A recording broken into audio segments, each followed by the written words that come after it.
আরেকটু ঢোল দিবে আমাকে কি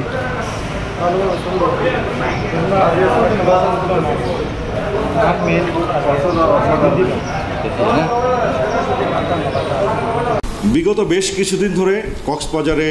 অপহরণ এবং মুক্তিপণ আদায় সিন্ডিকেটের তৎপরতা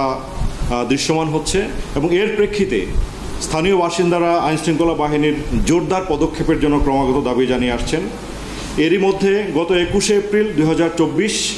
কক্সবাজার আদালতে সাক্ষ্য প্রদান করতে এসে অপহরণের শিকার হন 19 নং রোহিঙ্গা ক্যাম্পের হেড মাঝি জনাব মোহাম্মদ রফিক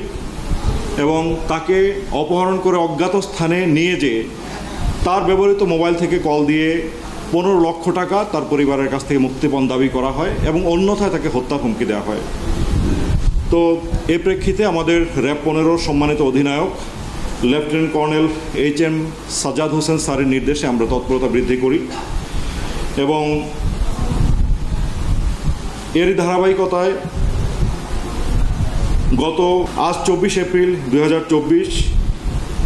5:30 ঘটিকায় কক্সবাজার সদর থানাধীন দুর্গম দরিয়ানগর পাহাড়ে অবস্থিত অপহরণকারীদের গোপন আস্তানায় আমরা অভিযান পরিচালনা করি এবং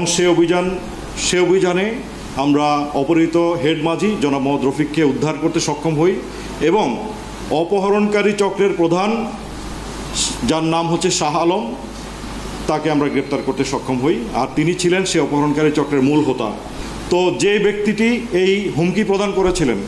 যে মুক্তিপণের টাকা পরিশোধ অথবা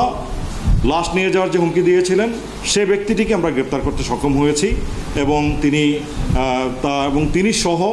তার অন্যান্য যে সহযোগী যারা আমরা যখন অভিযান পরিচালনা করি যারা পালিয়ে গিয়েছিলেন তাদেরকেও তাদের বিরুদ্ধে আইনগত ব্যবস্থা গ্রহণ এবং তাদেরকে গ্রেপ্তার করার জন্য আমাদের তৎপরতা অব্যাহত রয়েছে। যারা বিপদগামী মানুষ যারা অপহরণ মুক্তিপণ সিন্ডিকেটের সাথে জড়িত তাদেরকে পরিষ্কার বার্তা জানাতে চাই, আপনারা সুপথে ফিরে আসুন। যদি আপনারা এই সর্বনাশার রাস্তা না ছাড়েন, যদি অপহরণ করে মুক্তিপণ আদায়কে যদি আপনারা একটা ব্যবসায় পরিণত করে থাকেন তাহলে মনে রাখবেন র্যাপিড অ্যাকশন ব্যাটালিয়ন সহ সরকারি সংস্থাগুলো আপনাদের হাতকে ঘুরিয়ে দেওয়ার জন্য যথেষ্ট সক্ষম রয়েছে। আমি আপনাদের মাধ্যমে সেই অপহরণকারী অপশক্তিকে এই বার্তাটি আমি পৌঁছে দিতে চাই।